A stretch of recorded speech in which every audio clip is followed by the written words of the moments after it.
Fake Resume and Interview Communicating Skills, organized by the National University of Malaysia, the United Nations Youth Chapter Club, in collaboration with Pusat Pembangunan Career, the UKM-Career. All right, before we start this workshop, I would like to make a little announcement on the rules and regulations for each participant to please take note. First of all, please ensure that you are prepared to attend this workshop and please turn on your respective camera during the session. Second, make sure your microphone is all muted during the session. Third of all, you are allowed to ask your proposed questions in the chat box down below. And at the end of the second session, we will feel free to do so, else we will have a Q&A session with the speaker at the end of the second session. And the last reminder is the attendance link will be given at the end of this program, and the participants will also receive an e-certificate based on the attendance list given out that day. So please look out for the attendance link at the chat box too. So this is how the workshop will be going today. There will be 2 slots for this program, which is the first slots involve an interactive resume writing session with the psychologist of UKM-Career, Mr. Tan Xiong. And the second slot would be an interactive interview practice session with the same following speaker. Before we start, I would like to invite Mr. Chua That Kin or Mr. Desmond, the Vice President of the UNYC UKM session 2020-2021, to make an opening speech. With that, I welcome Mr. Desmond. Thank you, Ms. Farah. Assalamualaikum warahmatullahi wabarakatuh, and a very good morning to everyone. I'm the Vice President of the United Nations Youth Chapter UKM, and I would like to deliver a short welcome speech before we begin our event. Okay, so first things first, I hope all of you have enough rest and that everyone gives their full attention to this important workshop today. Moving on, I'd like to thank each and every one of you here for coming to this event. On this Sunday morning, I'm thankful that all of you have come to support our workshop, as well as place such an importance on being productive even on a Sunday. That being said, I hope all of you learned something new today. I'd also like to extend a warm welcome to our guest speaker today, representing UKM-Career, Mr. Tan Xiong, our guest speaker today. Mr. Tan is an esteemed officer of UKM-Career and the head of the Career Entrepreneurship Program, Expo CEE program. Thank you so very much for coming today. The pandemic has been an unprecedented global event that shook the foundations of the world, and it would fall to us, the aspiring younger generation, to bear the weight of responsibility to rebuild our future into a greater one. Resume writing and interview communication skills, as cliche of a life skill it may sound, will be one of the important stepping stones for us to make that change, to launch ourselves into the workforce, seeking a job or career, and to become productive members of society. All in all, when all is said and done, I hope all of you will return to your lives after our event today, feeling content and having received the vital skill of preparing a resume and communication skills. I hope this ability serves you well even far into the future. Once again, I would like to thank all of you for spending your valuable Sunday morning with us, and I pass my time over to the moderator. Take it away, Ms. Farah. All right, thank you, Mr. Desmond, for the welcoming speech. Without further ado, let's jump into the first session. I would like to invite Mr. Tan Xiong to share his tips and tricks on how to create the perfect and professional resume that recruiters will absolutely love reading it. With that, I welcome Mr. Tan. The floor is all yours. Okay, thanks for the thank Mr. Desmond and also Miss Farah. Can you guys hear me? Okay, thank you. Yeah, one question before. Which language you prefer for me? Is that like English or is that Malay? I asked the participant to choose which one you are more preferable for the explanation. Hello, Mr. Tan. Anything is good for me. Yeah. For Anusia, I think I met you before, is that? Yes. Okay, we don't mind. Okay. So somehow you put a symbol over there. Wow, nampak angry ya. Nampak macam marah, we don't mind ya.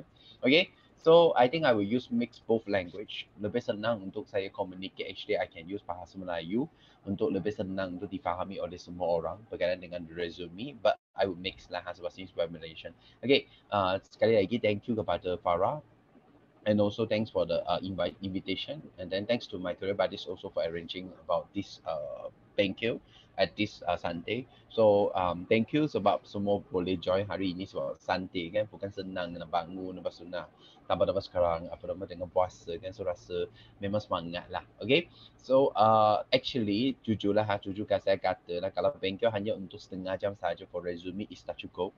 Normally I will take around 2 hours just untuk resume sahaja. Sebab resume there is a lot of things kita kena cover. But I will speed up. I will try to finish it. So boleh saya tanya what time I should stop for resume, Farah? For the first session, the resume it should end at 12:25. 12:25. 12:25. And 1 hour is that? 35 minutes. 35 minutes. So Yeah. Means I have to finish before 12. Is that for the Yeah. resume? Yep. Including the Q&A question. No, the Q&A session will be at the end of the session today. We'll provide Okay. a new slot. Okay. So thank you for Farah for the explanation. So sekarang saya rasa saya akan terangkan dengan resume saya dengan secepat mungkin dan sepintar lalu macam mana apa tu yang ada dalam resume. So I will be straight away giving all the information. Kalau you ada soalan tu please jot down. Nanti kita boleh tanya saya dengan Q&A question. Tapi lepas tu at the same time catatkan apa yang saya mention untuk resume. Okay, before that I give you some explanation dulu yang berkaitan topik hari ini. Resume and also interview adalah satu sequential process. Okay, ingat resume tak akan guarantee you will get a job. Okay, resume tak akan bantu you get a job. Ingat benda tu. Sebab kalau resume bagus macam mana pun tak akan dapat you get a job. Yang dapat tu adalah interview. Means that you need to have a very good interview skill only you can go to get a job. Tapi before that, resume kena bantu you secure a interview. Prosesnya macam ni. Interview, hantar resume dulu. Lepas tu interview. Lepas tu get a job. So itu adalah proses dia. So boleh kita kata resume is the first step. You have to emphasize betul-betul. So now, apa tu resume? So basically resume is a description of you. It's an explanation of you. Okay, who are you? So it's your first time to show to the industry that okay, this is me. So ingat this is what it mean. Boleh kita kata resume is a more professional way of your IG atau Facebook. Macam kadang-kadang kita tengok seorang scroll, seorang profile kan, we can see, oh orang ini IG macam ni. Dia upload banyak gambar makanan. So maksudnya dia suka makan. Contoh. So the similar things goes to resume and also cover letter. So that is 4 key point I want to emphasize over here for your resume for all the things. Yang pertama, hanya emphasize a positive information sahaja. Maksudnya they will mention something berkaitan dengan negatif. For example, witnesses ke, how bad you are, and to keep it to yourself. No need to mention in your resume. Ini yang pertama. Second, make sure that your resume simplified. Maksudnya, you need to make your resume be simple. No need to have a complete sentence. Sebab banyak orang tanya saya, Encik Tan, kalau saya tulis resume, saya kena complete sentence. I have this is yang lengkap. I have completed. No. Sebenarnya, you boleh tulis start dengan point form dot, completed apa. Start dengan kata kerja. So, you can do that. And then third one, make sure that your resume, even though it's simple, but it must be precise with information. Okay, don't put irrelevant information. Put more of the information related to you. And last, you must be honest and you must be jujur lah, sincere in your information. Don't ever try to cheat in your resume sebab industry boleh nampak. And then the consequence is very big actually. Kalau you try to cheat your resume, nanti mereka perasan dia akan terus blacklist this student. Dia akan inform all the people from the same company atau same field untuk bagi tahu okay, this student cheat and then they have a system and then you have been blacklist so you will get a job. So jangan sebab satu benda yang ini and then make a big consequences. So 4 things Okay, now let's come to resume. So resume dengan CV always other people tanya kan apa benda ni kan resume dengan CV kan. I just give you some understanding for all the fresh graduate student, maksudnya yang baru keluar tak ada pengalaman langsung kan, please use resume sahaja. Don't ever use CV sebab resume is a simple version of writing about who are you, but CV is something very detailed. Dia sangat teliti. So bila kita kena guna resume, bila kena guna CV kan. So resume is the moment when we are fresh grad. Tapi CV is kalau awak tak experience atau mohon kerja dalam pendidikan atau mohon kerja dalam penyelidikan. So kenapa? Sebab you have to emphasize apa journal you pernah publish, apa conference pernah pergi, atau kalau contoh you pernah banyak bekerja kan. So you need to have a lot of explanation. Yang tu kita guna CV. Tapi even tu in Malaysia banyak orang akan minta, can you send me your CV? Even you are fresh graduate. So please, my advice adalah hantar resume sahaja.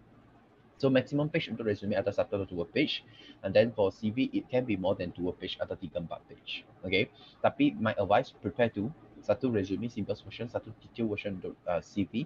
So the movements you go to interview, hantar resume untuk mohon interview, tapi bukan mohon interview, untuk mohon kerja, masa interview bawa CV sekali, mana tahu dia nak. Okay, so now let's come to the CV. Apa formula encik tan patutnya design? Okay, design saya tak akan share sebab you have all the example in the internet, you can copy paste, tak ada masalah untuk plagiarism.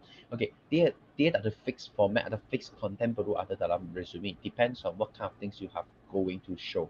Okay, itu adalah resume dan juga CV kegunaan dia. Okay, now saya mohon izin untuk share slide. I cannot share slide ke? Oh, boleh. Okay, saya share screen sekejap.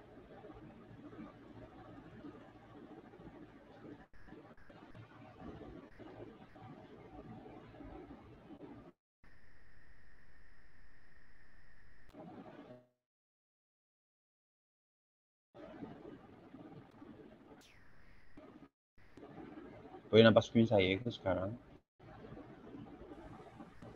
Yes, Mr. Tan. Sekejap.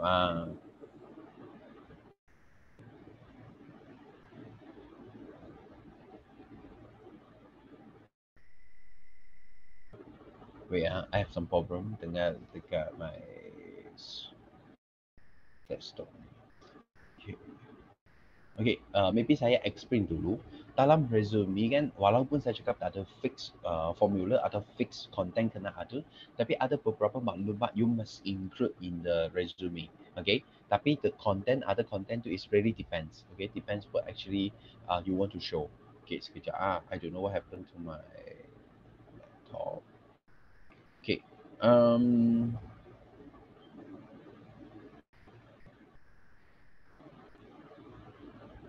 itulah masa perlukan laptop ni dia memang akan masalah sekejap. Okay, I will let you know a few things yang kita kena ada, a few things yang mungkin akan jadi optional for the resume. Okay, pertama sekali adalah contact info. You must know your contact information you kena letak. The second adalah education background, latar belakang pendidikan. Okay, ketiga adalah berkaitan dengan career objective. I will explain one by one later. Okay, lepas tu keempat adalah skills atau language yang you have.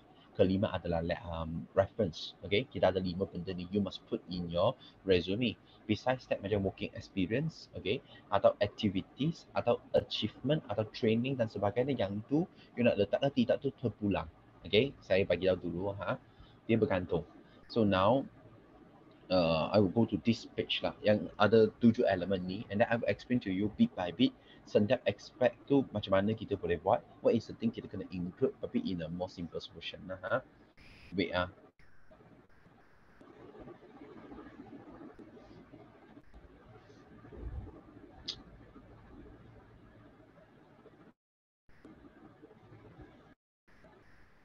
Okay, while waiting sebab saya punya laptop memang tak tahu kenapa dia bermasalah. So while waiting for it kan, pertama sekali saya rasa saya kena explain berkenaan dengan hubungan contact info. But before kita masukkan contact info atau kita panggil maklumat diri dalam resume tu, saya kena highlight a few things dulu untuk resume. So before kita highlight benda tu, macam contoh kan, ada 2 benda kita kena masuk. Satu adalah gambar kita, a full picture. It can be a full picture atau half body. I think half body better. Atau even is a passport size photo also can, tak ada masalah. Cuma pastikan background dia kena paint atau background dia kena clear. Maksudnya dia tak boleh gambar yang background dia ada terlalu banyak benda. Yang itu saya tak kalahkan. Okay, sekejap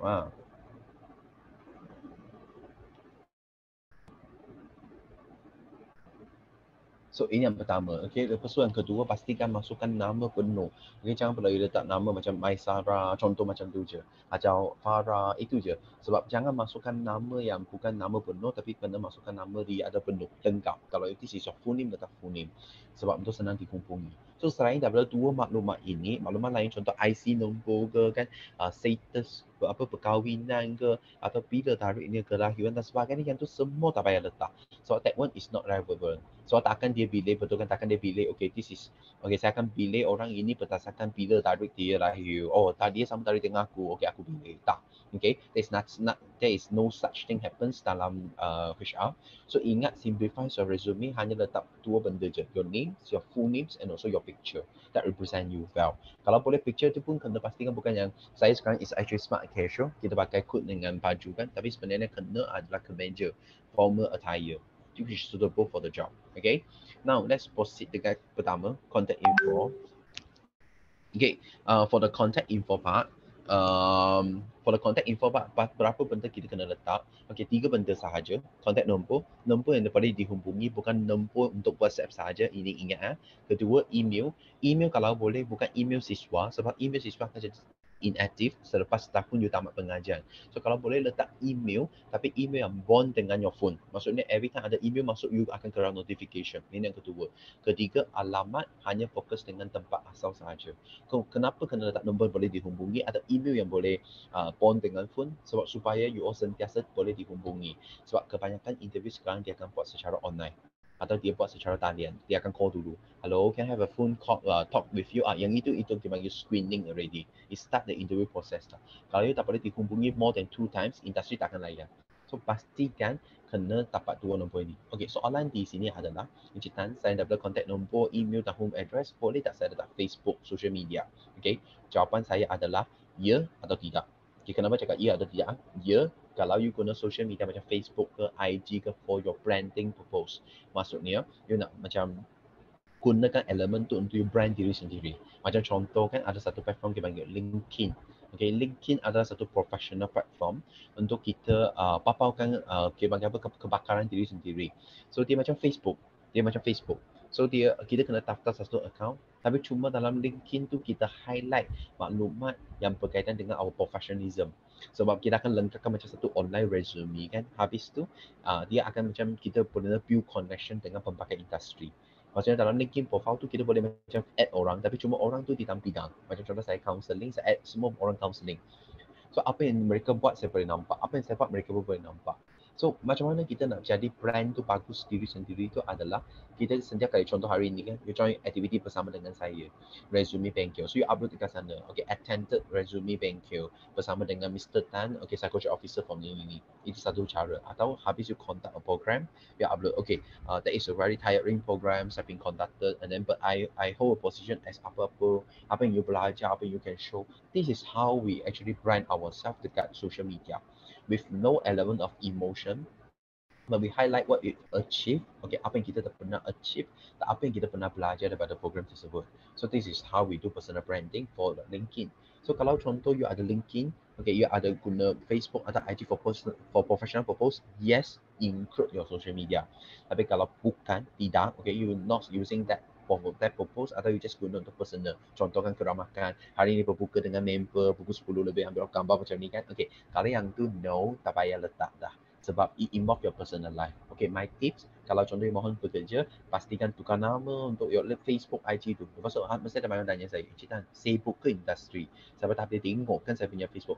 Yes, industri akan tengok. Dia type nama dekat online, dia tengok pastikan orang ini clean for any any political issue atau any jenayah. This is why the industry doing this. Okay, this is first for contact info. So now I move to second, career objective. Okay, career objective banyak orang salah faham di sini. Banyak orang dia ingat career objective adalah summary diri sendiri. So dia akan tulis I'm very enthusiastic, very hardworking. Okay, benda-benda berkaitan diri sendiri. For that, no need to put in the resume, but include in your email writing atau cover letter. Tapi career objective di sini is that what you want to achieve dalam satu kerjaya. Apa yang you nak. So it can be two type, general atau specific. General maksudnya, generally dalam bidang tersebut, dalam bidang. Jangan, walaupun dia general, tapi bidang satu bidang. Contoh kali dapat linguistik kan, what is your linguistic bidang tu you nak apa? Macam kalau saya counselling atau psikologi, saya generally saya tak macam tu. Saya nak mencari satu pekerjaan yang boleh mengaplikasikan ilmu dan juga kemahiran counselling untuk membantu individu selesaikan masalah psikologi. So itu general. Bila kita kena guna general objective? Apabila anda dah tahu mana company you nak hantar. That is the thing. Okay, maksudnya contoh, let's say we go to interview fair. Okay, we go to career fair. We don't know what company is actually coming. Maybe yes, you can know that. Like you do some research before that. But suddenly you get attracted with one company that, wow, right, this is very interesting. You want to apply. So masa tu you do know, right, takkan dia terus buat resume kan. So that time we actually preparing a general resume to send to the company. This is first. Okay, tapi when we know that company, like for example, I want to mohon dekat UKM-Career, right? So I know that this is specific company already. Please study dulu, study company dulu. Okay, what company is about, apa yang company background dan sebagainya. And then after that, we adjust our career objective to the company goal. Macam contoh UKM-Career fokus dengan apa? Graduates employability. So I change my career objective to yang ini. Mengaplikasikan ilmu dan juga kemahiran kaunseling untuk membantu pelajar untuk mendapat peluang pekerjaan selepas tamat mengajar. So this is what I try to specific supaya saya bagi industri and in line with your objective. Okay, tapi berapa objektif saya kena ada Encik Tan? So sebenarnya untuk career objective jangan banyak letak satu line cukup dah. 3 line, satu paragraph dah cukup dah. Jangan panjang sangat. Okay, so that is career objective. Second part. Okay, now I proceed to the third part. Education background. So education background dia panggil latar pendidikan. Okay, yang ini kita kena masukkan your all the education qualification yang you pernah ada. Okay, tapi sampai SPM sahaja. SPM pun kalau you mohon kerja dekat SPA. Maksudnya kalau you mohon kerja dekat sektor kerajaan, yes, you kena letak SPM. Tapi kalau contoh you pergi swasta, kalau you just nak letak degree sahaja pun tak ada masalah. Tapi jangan letak your PMR, your PT3 atau UPSR, that one no need to include. Okay, so ada orang tanya saya, Encik Tan, saya belum komo lagi, saya masih belajar lagi. Boleh ke saya letak education background saya sebab saya dah habis again? Boleh dan mesti letak. Even though now you are doing degree tak complete lagi, kena letak. Tapi how do you put macam ni? Nampak tak? Tahun di sini. 2017 sampai present, maksudnya sampai sekarang. Okay, this is how you put for education background. Okay, so apa yang perlu ada dalam education background selain daripada tempoh masa dari bila sampai bila adalah nama institusi, okay, apa program pengajaran dianugerahkan dan CGPA. Tapi saya letak optional sebab kalau let's say CGPA more than 3.0 letak. Kalau rendah pada 3.0 tak payah letak. Okay, kalau you tak letak untuk satu, semua lain tak, jangan letak. Okay, so itu adalah education background. Lepas tu ingat satu benda, first point ini, pastikan semua maklumat awak tak kisah education atau aktiviti dan sebagainya kena susun secara kronologikal. Maksudnya dia tersusun mengikut tahun dan bermula dengan tahun yang terkini. Okay, maksudnya kalau boleh kita mula dengan degree kan 2021. Mula dengan tu dulu, baru 2019, 2018. Jangan 2019, lepas tu 2021, lepas tu sendiri pula 2017. Itu tak teratur. Itu please don't do that. Not only for education but for all the aspect. Lepas tu ada banyak orang tanya saya kan, Encik Tan, education background saya perlu letak list of course tak? Senarai khusus yang you pernah join di UKM. Okay, no need to put senarai khusus. Okay, maksudnya list of course. Tak payah letak. Why? Sebab masa you nak mohon kerja kan, dia akan hantar satu dipanggil academic transcript, satu kertas tak terangkan semua education you pernah join di UKM. So yang itu tak payah, you ada benda tu you tak hantar, so tak payah hantar double things. Okay, no need to put. Dan satu lagi, asingkan education background is education sahaja. Jangan pula education background letak semua activity you pernah join, semua program you pernah join. No need to do that. Okay, asingkan dalam bahagian berbeza. So make your information be focused. Ini adalah education background. Okay, so now I proceed to dua ini. Mungkin experience dengan aktiviti saya gabungkan together. Tapi walaupun saya gabungkan together untuk explanation sahaja, tapi untuk penerangan atau untuk penulisan kena asing. Okay, working experience adalah pengalaman pekerjaan. Maksudnya awak pernah bekerja dalam satu organisasi yang you attach dengan dia at least more than 1 month. Okay, kenapa 1 month Encik Tan? Patutnya sebenarnya kalau untuk industri adalah 6 bulan. Kalau ikut industri. Tapi sebab you adalah belajar, so at least 1 month pun boleh kira sebagai working experience. Aktiviti di sini pula bermasuk aktiviti yang you all join sebagai urus sedia, okay, urus sedia atau volunteer atau facilitator. Tapi kalau you join sebagai participant, that is not considered as extracurricular activity in this aspect. Okay, yang tu maybe consider in your understanding betul, tapi in that aspect hanya emphasize yang you join sebagai committee sahaja. Okay, now I fokus dengan working experience dulu. So working experience, banyak orang tanya saya, Encik Tan, kalau saya mohon kerja tu tak berkaitan dengan bidang. Maksudnya saya dulu kerja promoter tapi sekarang saya mohon kerja dalam cikgu, boleh ke saya letak? Jawapan saya adalah ya, kena letak. Okay, as long as you pernah bekerja. Sebab these two things is to show to industry that I used to work in an organization or used to work with multiple people or different ratios and etc. for your working experience. So you want to show the industry that I'm adaptable, I'm capable, okay, for a new working environment. Itu maksud dia.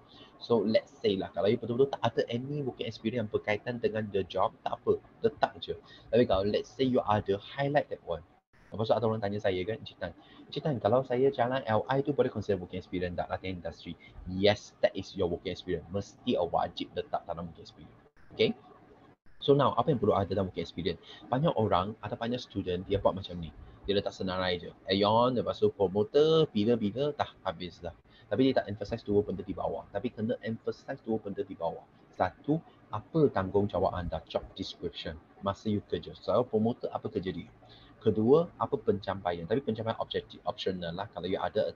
So, pencapaian contoh, okay, apa semasa you bekerja sebagai promoter, apa you pernah achieve atau you pernah contribute kepada company tersebut. Kalau ada letak, kalau tak ada tak payah letak. Macam contoh you tengokkan promoter, saya achieve 150% sales target untuk 3 bulan secara berterusan. So this is how we emphasize working experience. Tapi tak payah letak, okay, apa you belajar kan, apa you have learned and that, okay, yang tu tak berkaitan. You need to emphasize in your resume, tapi you can emphasize in your cover letter. Okay, lepas tu banyak student bermasalah di sini adalah terlalu panjang dia punya penerangan untuk pekerjaan. So bagi saya satu point untuk job description, satu point untuk achievement dah cukup tak. Jangan panjang sangat. Kalau panjang sangat, maybe boleh simplify it. Okay.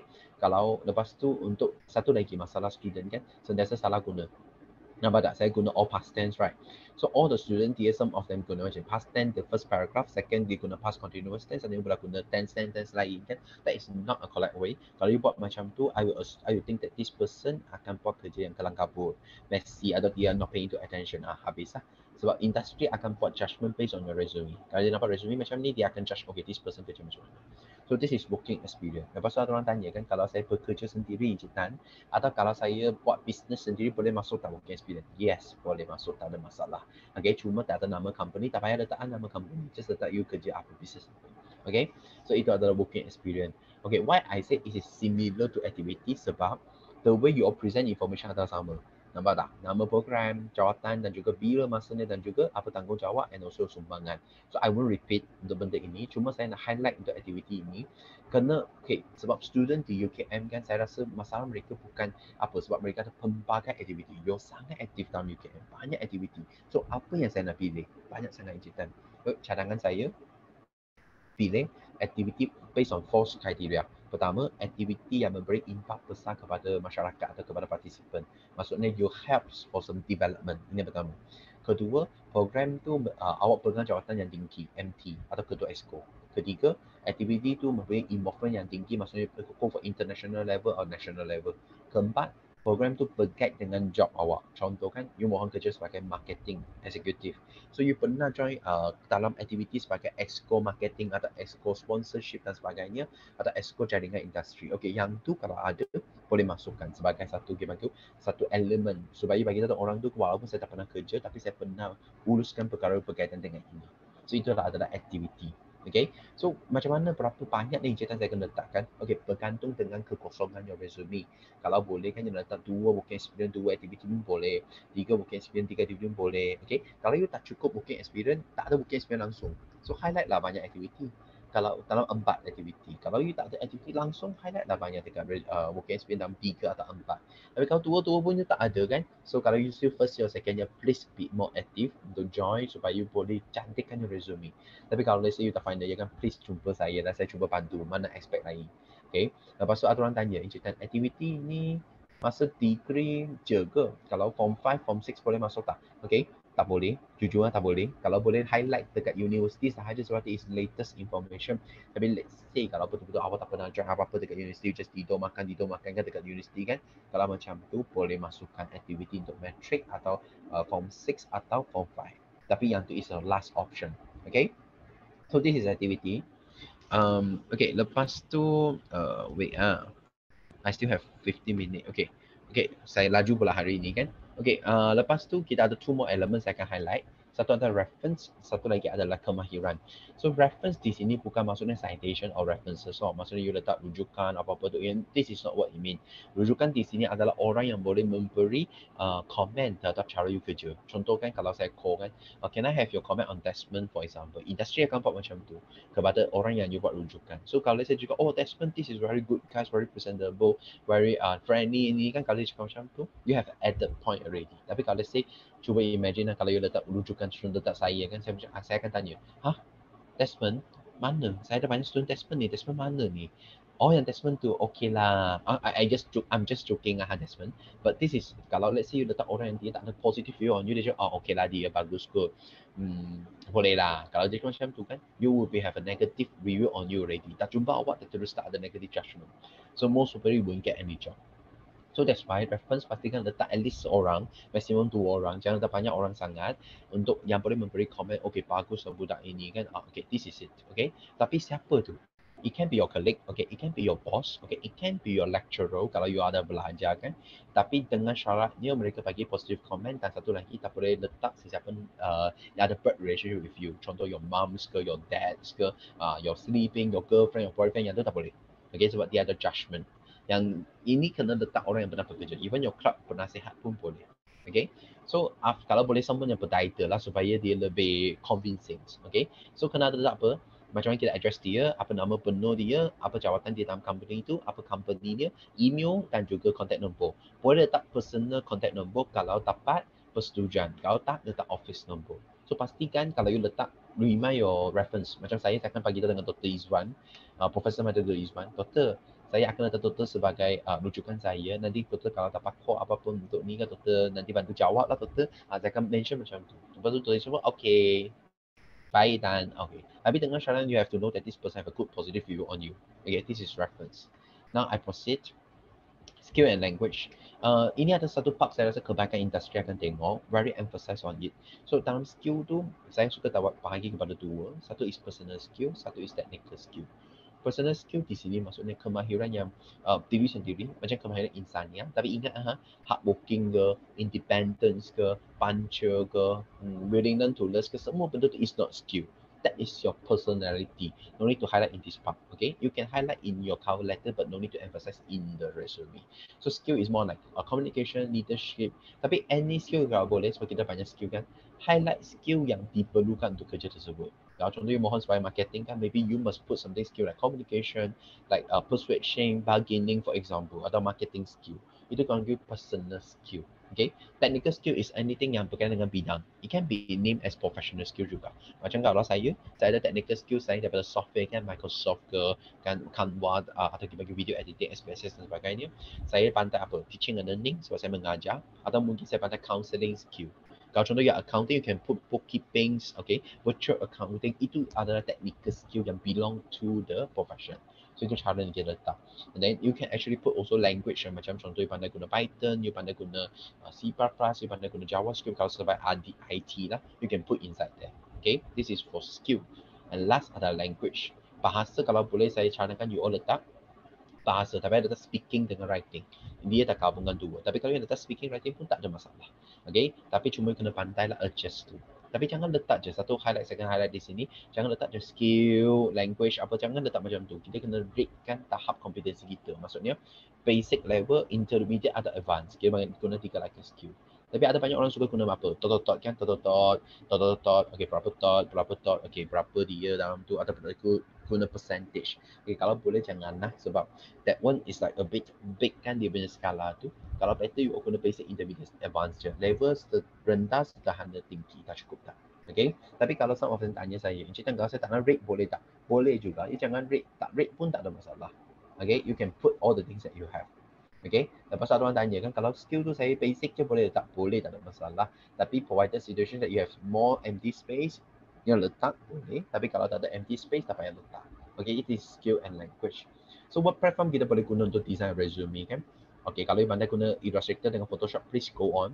Tapi kalau let's say you tak ada, you tak pandai dua benda ni, you can use Microsoft Word atau PowerPoint. Sebab dia ada assisting layout, tapi cuma Microsoft Word ni dia ada satu masalah adalah susah you nak drag and drop. PowerPoint boleh tapi dia tak cantik, kurang cantik. So maybe you can use Canva. Okay, this is one platform maybe I can show you lah kalau internet saya, okay. So you can go to the Canva. Lepas tu log in dalam account tu. Canva. Lepas tu dekat Canva ni kan, you log in dalam account dia. Lepas tu I will show you. Sebab dalam Canva ni dia ada banyak layout untuk resume. So you actually can log in and then it's actually free. Daripada log in tu, dapat tak dapat dekat create a design di sini kan, kita tekan. Lepas tu ada resume di sini. So So kita boleh press resume, dia akan go to satu page yang sebelah kiri ni semua ada layout untuk resume. Okay, lepas tu di sebelah kanan is your edit. So you actually can choose mana layout. Kalau let's say nanti let's say layout di sini you can choose. Lepas tu you boleh drag dekat sana untuk you edit. Sorry, line hari ni tak okay sangat. I don't know what happened to my laptop today. Maybe dia hari Ahad kan, laptop pun nak merajuk, nak rehat hari ni juga. Dia masih loading lagi, tapi I will show you lah. Maybe you all boleh buat sendiri. Okay, never mind lah. I just leave it lah. Okay, sebab saya tak nak dia dragging. Tapi you can do this. Yang ada design, you just click on the design and then you edit based on it. Tapi yang tu is an existing layout, not necessarily have to follow. You actually can choose right and drag lah. So this is how we do the resume. Okay, I can't check for you all sebab today is thank you. Tapi let's say kalau you berminat, you actually can send to this register. Kalau you ada resume dah, you can register for this dipanggil e-counseling Kejaya, e-bimbingan dan counseling Kejaya. It's an initiative from UKM-Career. Kita boleh bantu you semak secara personally lah. Okay, I will help you to check one by one. Kalau you all dah siap your resume, you can send to me. Okay, so I think I'm guessed for the resume. That's it. Maybe I rumuskan remind lagi 4 key points, which is you're gonna highlight benda yang positif sahaja. Okay, simplify your resume. Okay, lepas tu make your resume to be precise and pastikan you kena honest. So ada 7 aspek. Pertama, career objective. Contact info. Kedua, contact info. Yang ketiga, education background. Keempat adalah berkaitan dengan skill and language. Kelima, rujukan. Ini adalah wajib you kena ada. Selain daripada tu adalah activities dan juga working experience. Okay, tadi saya lupa nak bagi tahu kan, kalau achievement macam mana Encik Tan? Saya join activity, saya join competition, itu masuk apa? You can open kategori panggil achievement, tapi buat senarai je. Okay, susun dengan achievement terkini. Contoh, you join competition, you sebagai champion. Champion, apa nama competition tu? Lepas tu habis tu dalam golongan tahun bila? You buat macam tu. Okay. Lepas tu ada orang tanya saya, Encik Tan, kalau academic macam saya dapat tenis tu boleh masuk mana? Boleh masuk dalam bahagian achievement. You boleh rumuskan 4 kali tenis. Tapi jangan spesifik berapa semester apa you dapat tenis. Sebab apa? Let's say you letak semester 1 dapat tenis, semester 5 dapat tenis. Saya akan tanya soal macam ni. So semester 2, 3 dan 4 what happens to this 3 section? Is that anything happen yang menyebabkan awak tak dapat tenis? Okay, you bahayakan diri sendiri. So do that. Okay. Lepas tu, this is a few information yang kena ada. So career objective adalah objektif yang you nak capai dalam satu kejayaan. So ada 2, general atau specific.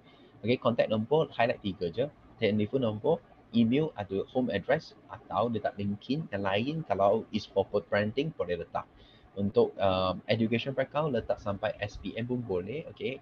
Lepas tu highlight nama institusi, lepas tu apa program dianugerahkan, your CGPA kalau lebih daripada 3.0, lepas tu dari bila sampai bila. Okay. Untuk yang skill and language highlight senaraikan, lepas tu kalau boleh letak rating, basic, intermediate dan juga advanced. Rujukan orang yang boleh percaya dan orang boleh bagi comment on how you work, letak 1 atau 2 orang sahaja. Okay, experience dengan activity is to show that you have experience to work in a team. Okay, experience more than 1 month boleh letak target dia berkaitan atau kaitan. Okay, kalau untuk activity boleh letak any activity you just sebagai urus setia. Okay, so I think I will stop sharing sekejap. I will come back to the Q&A question. Atau anything Q&A you nak tanya saya, please type dalam chat box atau please open your mic untuk tanya saya. Okay.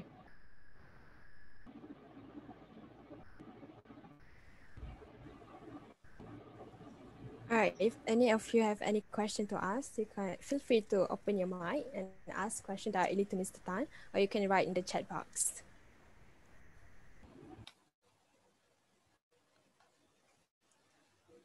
We have a question from Adib Fauzi. He asks, should we include previous metric pointer and SPM results in education background? Okay, Adib, thanks for the question, Adib. Yes, my answer is yes, but it can be no. You have to synchronize your information. Let's say you put your CGPA in your degree is not that good. So for example, you didn't get more than 3.0 in your degree. So if that is the case, you need to include in your metric and also education to show that you are in synchronized and you are not hiding something. Okay, but let's say if your CGPA is good, and then please include your metric and also your SPM. But how to put SPM result? So SPM result, some people will put like how many A's they get, right? So you just put result, how many A's they get, but don't be, how to say, some people they put in this way. 3A, 3A plus, 2A minus, okay, 2A. Okay, after that you put B, 1C and 1D. Okay, so my suggestion is no need to include in this way. Just summarize how many A's you get, or how many B you get. Okay, but remember what I say. How many A's or B you get only.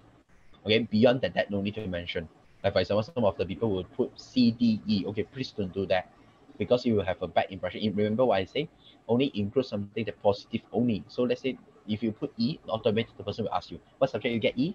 If say you get E in your MS, oh, lack of logical thinking, they start to have a judgment on you already. So please don't do that. Okay, I hope I answered the question, Adib. I think I saw a question like by you, right? Hello, may I ask, is it a must to create a resume in one page only, but a few page for creating CV?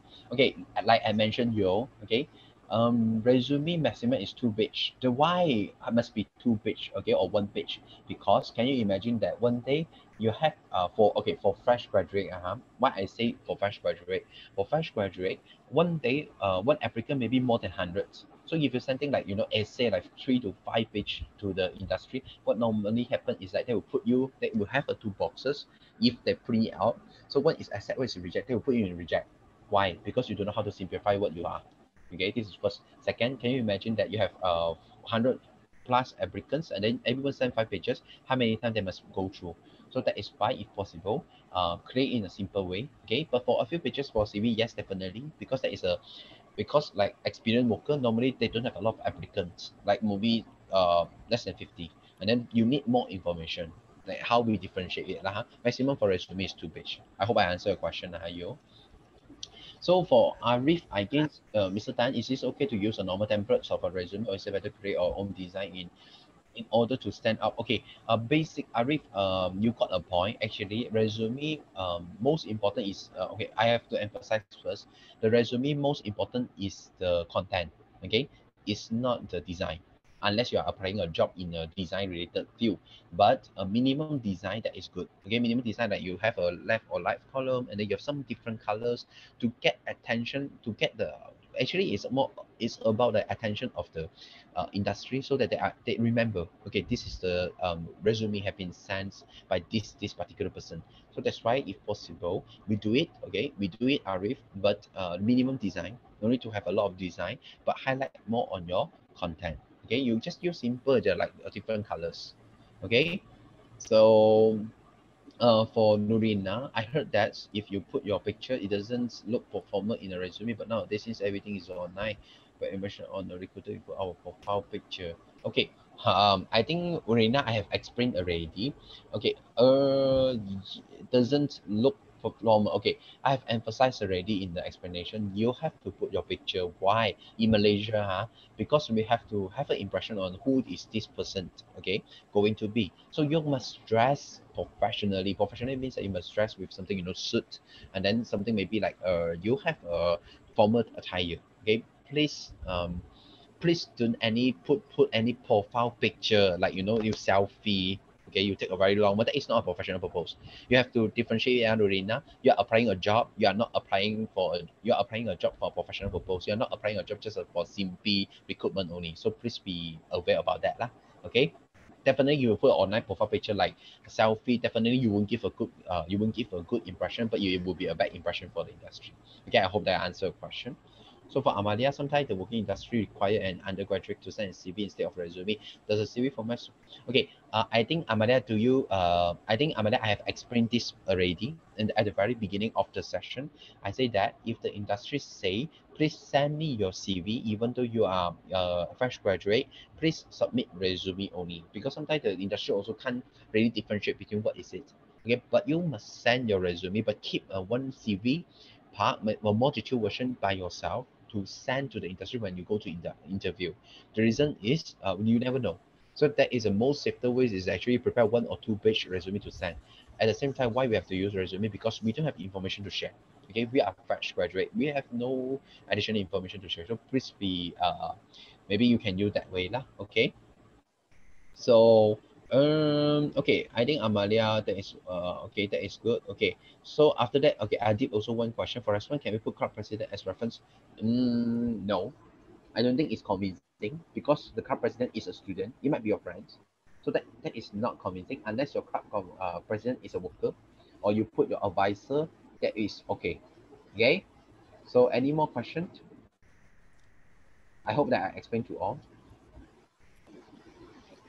Okay, I think that's all for the question from the participants. A huge thank you to Mr. Xiong for the previous sharing session on the do's and don'ts when creating your own resume. I believe that all of the students, especially the fresh graduates, need to know how to identify a great resume and as compared to an ordinary resume, and how to make the necessary changes or improve to their own resume based on the points that you have just shared with us just now.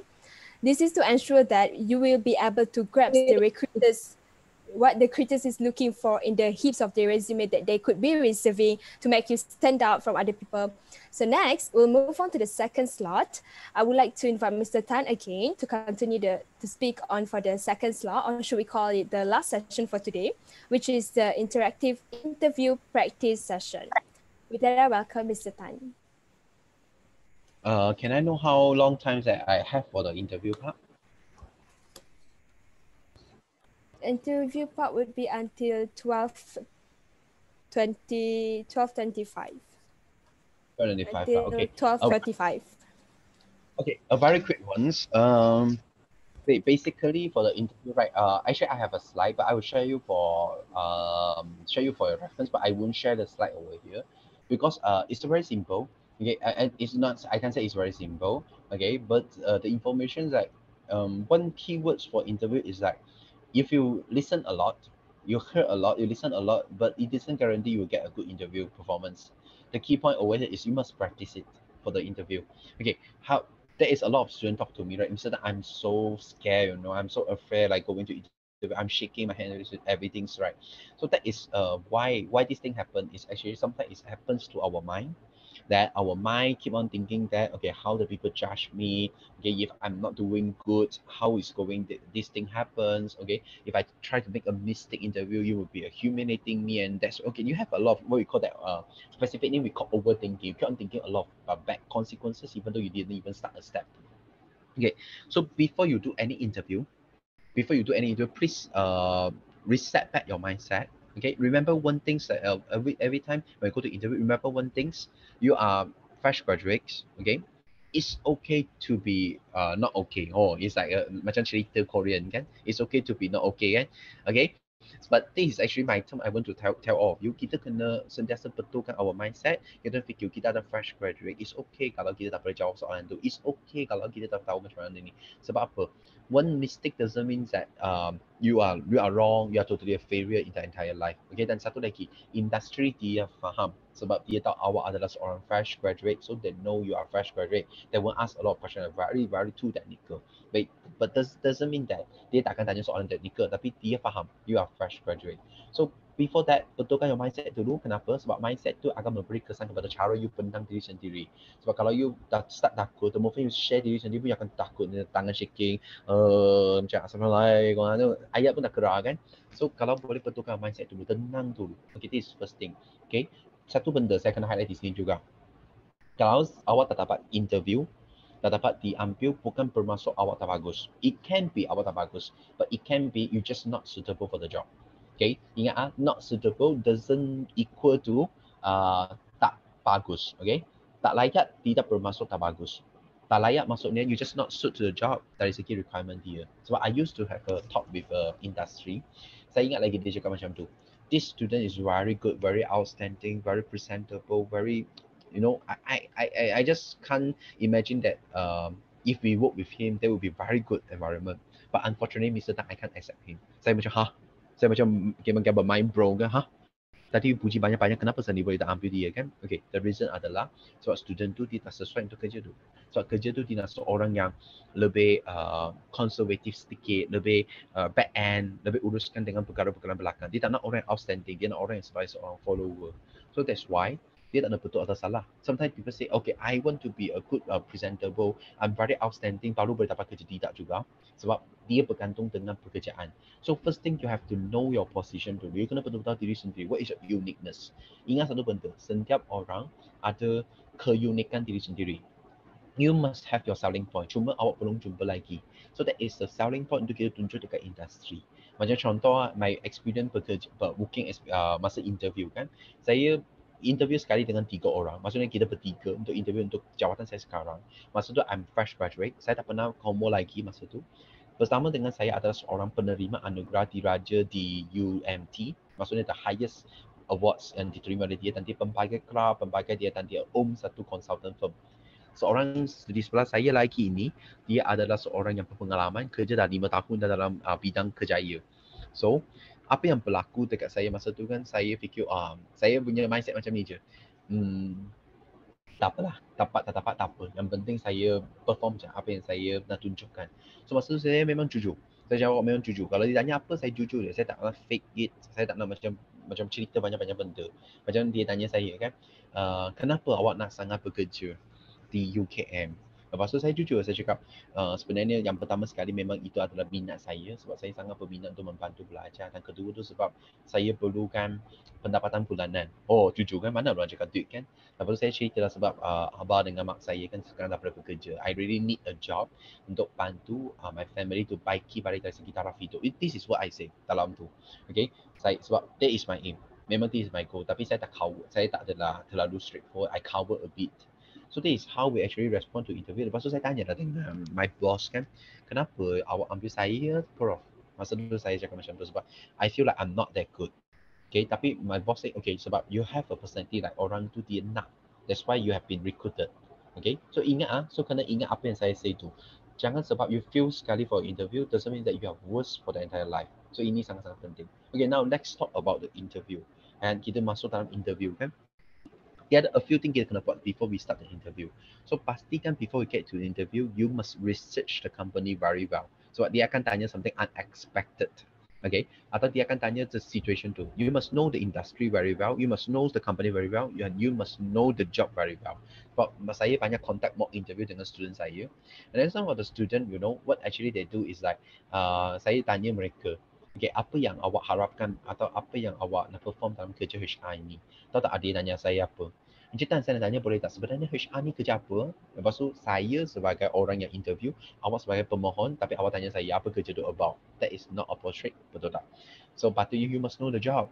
Sebab definitely dia akan tanya a few question berkaitan tu. So please understand it, have a clear understanding about the current issue. Especially kalau saya pemohon kerja dalam bidang kerajaan, they will be asking something question, what is your understanding on current situation? So itu yang dia akan tanya. Okay, so that is first. Okay, after that, selain daripada ini, okay, kita kena buat apa? Kita kena persediakan dokumen. So, any dokumen macam contoh ada orang tanya saya kan, Encik Tan, resume saya dah hantar. Perlu ke saya sediakan resume? Yes, you kena sediakan resume lagi, academic transcript, surat ke, semua, sijil ke, set, semua sediakan. Dan kalau boleh sedia 2 to 3 copy. Biasanya mereka akan tanya, mereka akan bagi tahu, okay, how many copies you need to have for your resume. So, biasanya akan tanya, so kena sediakan. Okay, lepas tu apa lagi? To practice. Tapi practice bukan bermaksud hafal.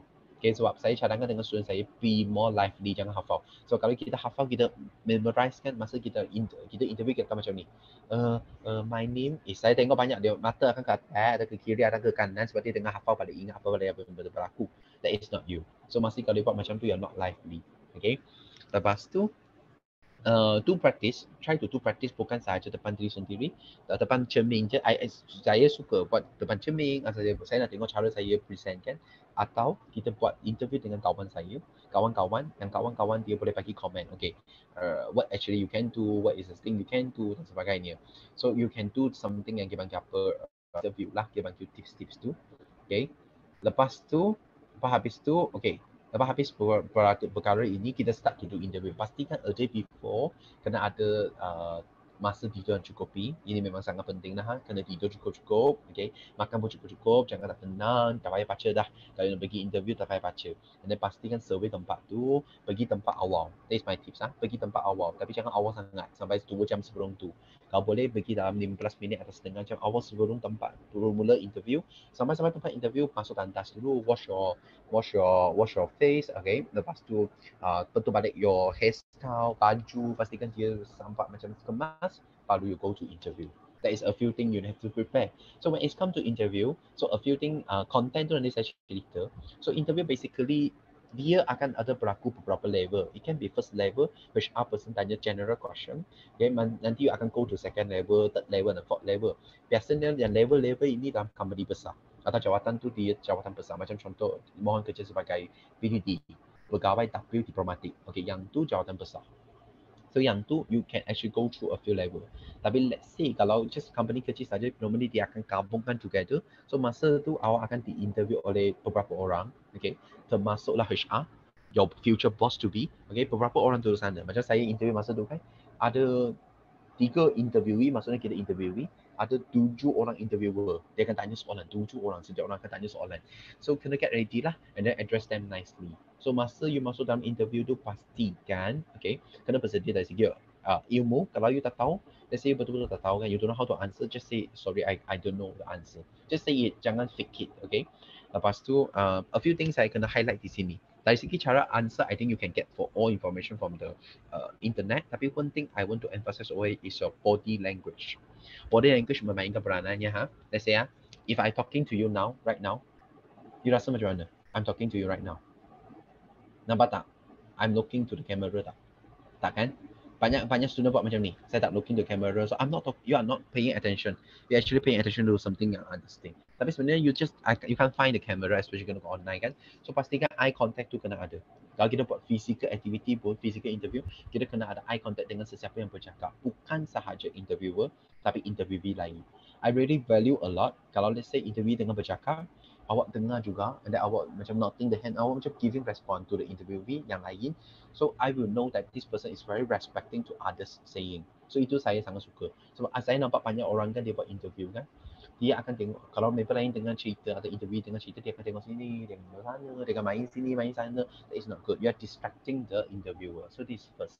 Second, pastikan semua benda you masuk dalam interview tu, you kena smile. Jangan takut, you smile, senyum. Kan senyum je. Tapi jangan senyum macam magal gigi, gila-gila macam tu kan. No. Senyum je, just smile. Okay.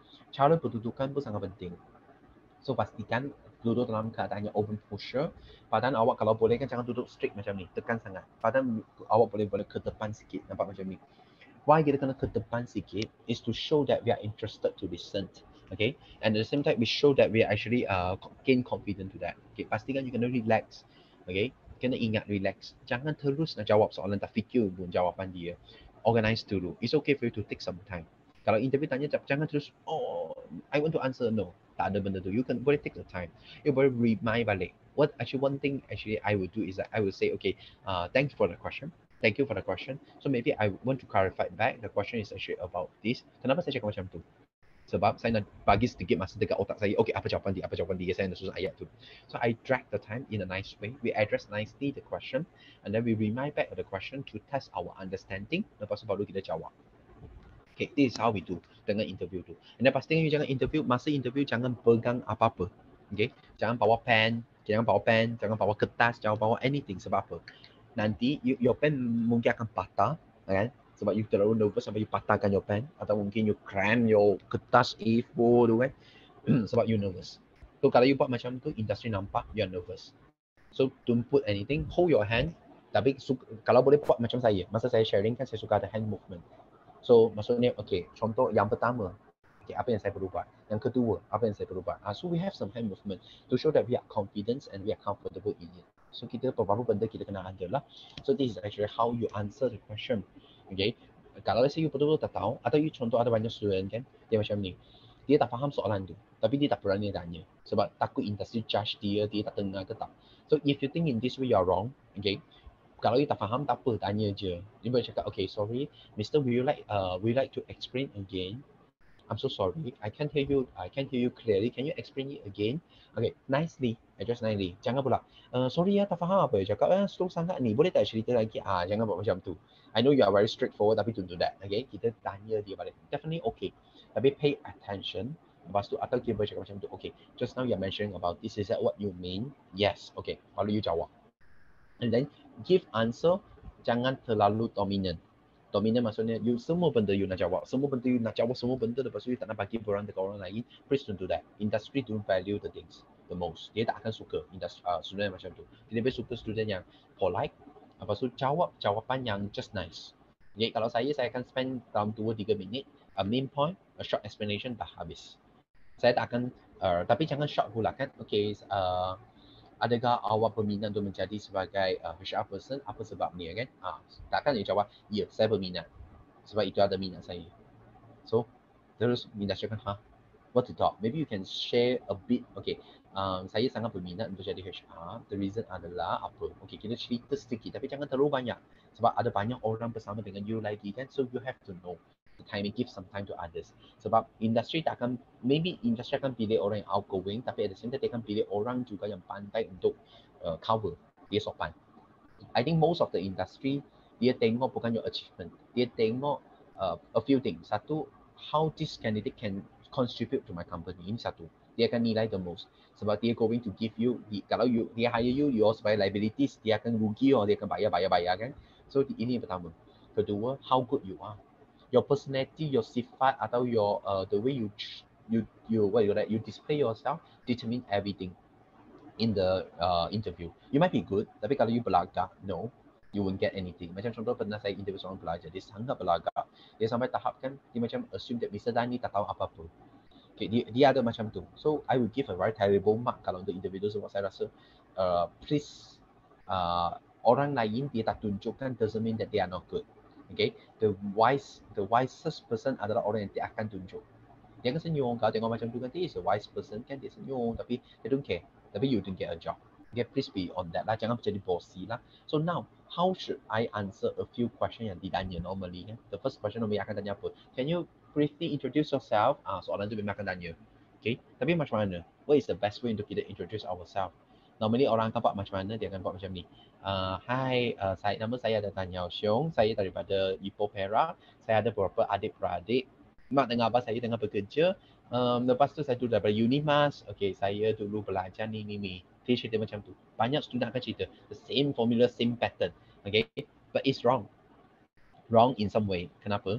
So can you imagine satu hari orang tu tengah benda yang sama for more than 10 or 100 candidates. Dia rasa tak ada news lagi ke? Lepas tu kenapa cerita your parents? I have no interest. I'm not hiring your parents. I'm not hiring your saving. I want to hire you. So please, kalau masa tu introduce tu buat apa? Introduce more about yourself. Diri sendiri. Diri sendiri termasuk apa? Personality, okay, your strengths, your uniqueness yang berkaitan dengan job tu. Let's say you are macam saya mohon kerja sebagai counselor, I will highlight that I'm very friendly and very easygoing person. Saya akan highlight. Selepas saya mention names, atau mungkin saya akan mention a bit like, okay, I'm a graduate, so previously I work as a psychology officer in a UKM-Career. Okay, so one best word actually that describe me is I'm friendly. Okay, I'm very easy to get involved or get into build relationship with others, including the clients. So that is one thing that I found out very significant and very helpful for me, because building rapport is the first thing I have to do when I talk to the clients. Contoh, you highlight something macam tu, industri akan say, okay, this candidate dia ada something yang mungkin sesuai dengan job tu. Okay, so kita highlight something macam tu. Jangan highlight macam, okay, I'm lazy, I'm procrastinator tu. Jangan buat macam tu lah. So this is first. Second, dia akan tanya, tell me your strengths atau tell me your weakness. Strength senang kan, you boleh highlight banyak-banyak. Tapi weakness macam mana? Ceritalah satu kelemahan. Saya suka tanya student saya. Student saya akan cakap macam tu. Saya punya kelemahan adalah saya ada seorang perfectionist. Okay, that is not your kelemahannya bagi saya. Okay, my weaknesses is I'm being too perfect. Okay, that is not kelemahan bagi saya. Kalau saya dengar, saya macam pelagaknya budak ni kan. So that is not a weaknesses. Okay, please don't say that I'm too perfect, I'm too good, I'm too result oriented. Okay, you are just puji sendiri, kita panggil apa? Shot sendiri kan. That is not good. So, tapi macam mana Encik Tan? Macam Encik Tan cakap kan, jangan highlight benda negatif kan, how we answer for the weaknesses. My suggestion is highlight weaknesses yang tak berkaitan sangat dengan the job. Okay, atau contoh, tapi macam contoh kan, I'm doing counselling, maksud dia tanya saya cakap I have weaknesses in bahasa. Saya kurang baik dalam bahasa Melayu sebab that is not my mother tongue. Tapi apa yang saya tengah usaha, ingat saya highlight second tu. Okay, tapi saya nampakkan sebab dalam community di Malaysia saya perlu bantai, especially saya perlu jadi sebagai seorang counselor. Dan saya mungkin akan berjumpa dengan pelbagai klien. Jadi apa yang saya tengah usahakan adalah apa? So you can highlight what actually you are trying to do, what are you are working hard for what. Okay, so kita highlight dua benda. Satu, negative, something yang weaknesses tapi tak berkaitan sangat dengan yourself or your job. Second, highlight what you are trying to do. Tapi bukan you already solved it. Sebab macam ada orang cakap kan, saya ada masalah dengan ini, tapi saya tak already selesaikan dengan ini. So saya akan cakap, so that is not a weaknesses already, right? That is you already solved the problem. So not witnesses, so you all kena ingat benda tu. Tapi even though witnesses pun jangan highlight benda macam I'm a procrastinator, I'm very lazy, I'm not good in time management, yang tu bahaya. Sebab apa? Ami kerja kalau tiga-tiga benda ni you highlight, orang tu akan cakap, macam mana aku nak bagi kerja dekat budak ni? Okay? A few question dia akan tanya. Apa lagi dia akan tanya kan generally? What do you look at yourself after 5 years you've been working kan? So soalan ni is a very killing question atau kita panggil open question. So main thing, emphasize your plans. Pastikan plan tu ada developments, okay, personal developments, okay, dan juga development in the company. Kenapa kita buat macam tu? Kenapa dia tanya soalan tu? Okay, the key point saya share di sini the key point untuk answer all these question adalah you kena guna kita panggil perkataan empathy. Try to stand on the shoe of others people untuk faham apa yang dia nak. Contoh kalau dia tanya soalan tu, cuba you imagine kalau you sebagai industri, apa yang you nak? Kenapa dia tanya soalan tu? Baru you bagi jawapan yang betul. Kita jangan bagi jawapan berdasarkan apa yang kita rasa betul. Berdasarkan jawapan, berdasarkan orang tu, dia rasa apa. Macam contoh industri tanya tu kan, dia nak tengok orang tu, dia goal oriented ke tak. Kalau saya goal oriented, dia okay, this person, dia akan bekerja bersungguh-sungguh. So, dia akan do more than what actually I'm expecting. Sebab dia ada aim. Tapi satu benda kena ingat, jangan jujur sangat. Sebab ada banyak student cakap macam ni. I look at myself after 2 years, I will be quitting from this company. I will look for others company opportunity, and then I will be better. And then macam tu. So saya akan cakap, so you plan to go up from our company? Awak belum dapat jawatan, dah fikir nak go up dah. So saya akan fikir orang yang job hopping kan, no, I won't give the chance to them. So this is how the industry think. So kena be aware. So ini soalan-soalan general. They will be asking something general question macam ni kan. So kalau contoh awak dapat kerja daripada your boss dan juga daripada your ketua pada masa yang sama, dua-dua kerja tu sangat penting. Okay, dan pada masa yang sama awak pun ada kerja-kerja dalam tangan. So macam mana you selesai masalah tersebut ya? Dia nak test you are multitasker ke tidak? So you kena jawablah berdasarkan situational question. Ini is more on HR asking question. Very situational, very open-ended question. Tapi ada kalau contoh technical question akan tanya berkaitan dengan your job. Macam contoh kan kalau saya counselor dia akan tanya, kalau seorang klien dia bunuh diri, apa procedure yang kita kena buat? Contoh. Okay? Atau contoh kalau you daripada accounting kan, okay, kalau let's say you pergi sebagai juru audit kan, you pergi audit, you nampak company ada masalah sebegini. Tapi company tu ada hubungan baik dengan your company. Maksudnya there is a client. So macam mana from the ethical perspective, what should you do? Benda-benda yang berkaitan dengan the job. Atau what do you understand about the current economy dan sebagainya. So if asking this question, you have to understand betul-betul dengan your job. Okay je lah Okay, this is what it is. So after you finish the interview dah, lebih banyak soalan. After you finish the interview already, so make sure that you send a thank you note to the interviewer atau to the HR for giving this opportunity. Okay, after that, after 2 weeks or 3 weeks or 4 weeks, you can ask for follow-up. After 4 weeks. Tapi jangan follow up every day. Follow up 2 weeks atau 4 weeks. Give them some time. Okay. Tapi pada masa sama, don't just keep on looking just don't keep on waiting. Tapi look for others opportunity. So you tak tahu. Betul kan? Mungkin dia tak bagi. Okay. So look for other opportunity. Okay. One thing susah nak jawab adalah orang akan tanya, do you have any question to ask me? Last question. Dia akan tanya. So how you answer? So to ask question yang berkaitan dengan benefit atau duit. Jangan tanya, okay, what is my salary? Can I know how many cuti saya ada? Kan kalau saya sakit kan saya nak bersalin kan berapa cuti saya panjangnya. Okay, kalau you tanya soalan macam tu, it's not going to help you to get a job. Sebab dia akan fikir orang ini is they are not focusing on the job, they are focusing on the profit. So, jangan tanya soalan tu. Maybe bertanya soalan macam, can I know is there any training provided if I have to get into the job? Atau you boleh tanyakan, can I know more specifically, like, okay, if I'm giving a position at this position, specifically what kind of specific job I have to do? Okay. Atau boleh tanya, okay, can I know about the advancements, career advancement pathway in the company? So, something yang berkaitan dengan personal development, you can ask. Okay. So this is how you do interview. So pastikan dalam interview tu jujur, jangan tipu, jadi jujur, be authentic. Sebab industri dia suka orang yang authentic, maksudnya jujur. Okay, but can you joke dalam interview? I think yes, you can smile, you can laugh, but don't try to cuba buat joke dalam interview sebab that is not professional. Okay, nanti pula punchline dia tak sampai kan, awak pun hahaha macam tu kan. Lepas tu, kalau siapa ada rokok di sini, jangan rokok sebelum masuk interview. Okay, kalau boleh invest some money for a good suit for interview. Tak kisah you gunanya pakai satu je, yang sama pun tak ada masalah. Invest some money. Okay, kalau lelaki, kalau boleh pergi attend classes, perempuan dengan lelaki pun attend classes berkaitan dengan professional grooming. Lepas tu, you boleh dapat some idea how to groom yourself. Dari segi rambut patutnya set macam mana, baju patutnya macam mana untuk look professionally. So, prepare for that. Okay. I think I'm done. I'm very short. The most that like much what I say in the interview ini, the best way for you is actually to test, to go interview, to try, and then you will know how to answer. Okay. So I think I leave it back to Farah. Any question girl? Okay. Thank you, Mr. Tan, for the super helpful insight, especially regarding how to come across or to be seen as an experienced and confident candidate during an interview. All right, now we have come to an end of both sessions for the program, and we have few questions. I'll read out for you, Mr. Tan. Shafika Zanidin asks, could you share some tips on how to brand ourselves on LinkedIn or JobStreet? Okay. I think I did mention already, Shafika. I did mention, right? Okay, how to, just now I did mention in the resume part already, how to brand yourself through LinkedIn, right? I guess I mentioned that. So what actually you have to do is open a link.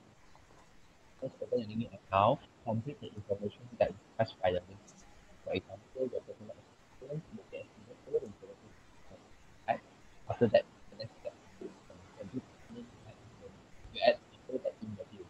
Okay, until you get interview, you add Sorry, Mr. Tan, we can't hear you.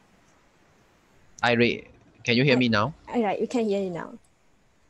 Okay. So second is build connection with those related persons in the industry. Third, active, keep on updating your news, updating something related your developments in the what you got that in the LinkedIn. After that, you actually can ask question to industry. Like you actually can private message them to ask something regarding like okay, if I'm having this problem, what I'm going to solve, you can do that. This is how you do for the LinkedIn. For JobStreet, you do no need to do any branding because JobStreet is a job portal for you to look for job. So what you have to do is complete your profile and then like and also what you call that to apply the job. But one keynote I have to let you all know, if you apply job in JobStreet but you didn't go to the interview, please let the interviewer know. There's a lot of students make a mistake. They apply a job, but they got others job. They try, but others people offer them the interview. They don't reply the email. Okay, one system in the job street, they have a what you call the backlist system. The industry can press like, okay, I backlist this student, and then all the company registered under the job street will know that I have been backlisted. That is a one system indeed. So please make sure that if you can't go, just say it nicely. I have been offered. You can say like, okay, thank you for this opportunity. Unfortunately, I have to decline the request to join the interview because I've been offered with other job opportunity. However, something like, okay, I'm looking for more favorable collaboration with your company in future. Okay, wish you all the best. Just address nicely. Say sorry nicely, and then yes, you finish it. Okay. So I hope I answer your question. So Right. Desmond, should we stay camera at the screen or we gonna think? I think better you look at the camera because you're looking at the screen like now I'm doing, right? You're not paying attention to the camera. So if you're looking at the camera, you're actually doing something like have interaction with the industry. So that is better. Okay. Yeah. Ada lagi ke? Any question? That is all the questions. So if you guys have any more questions, you can just drop in the chat box.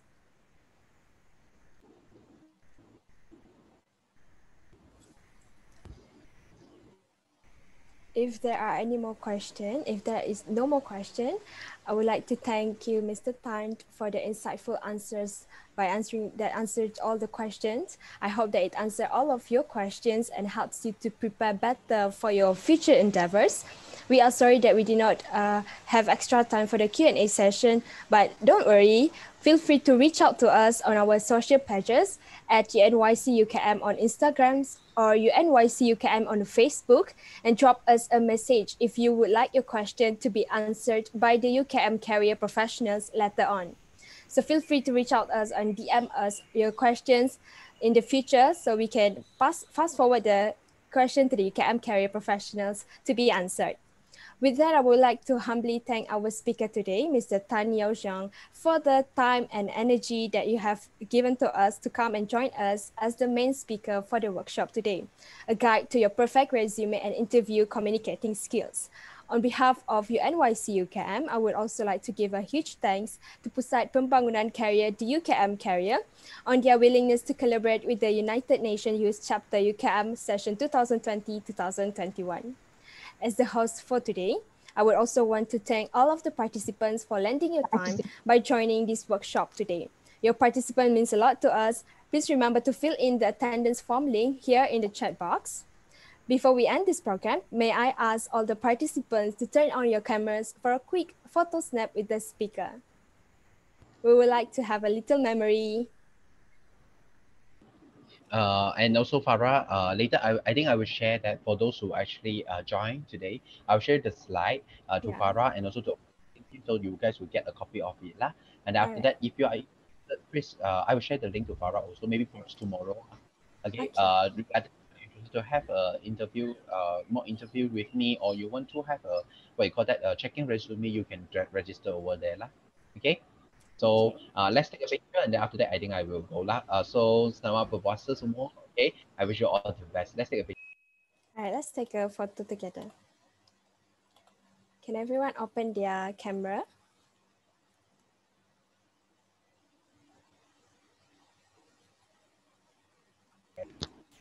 Farah, later can you send to me or maybe who contact me send to me this picture?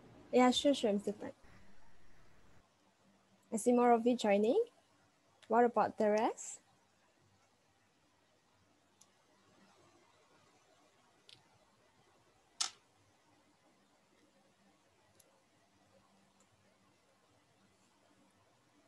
Is there anyone who wants to join the photo snap?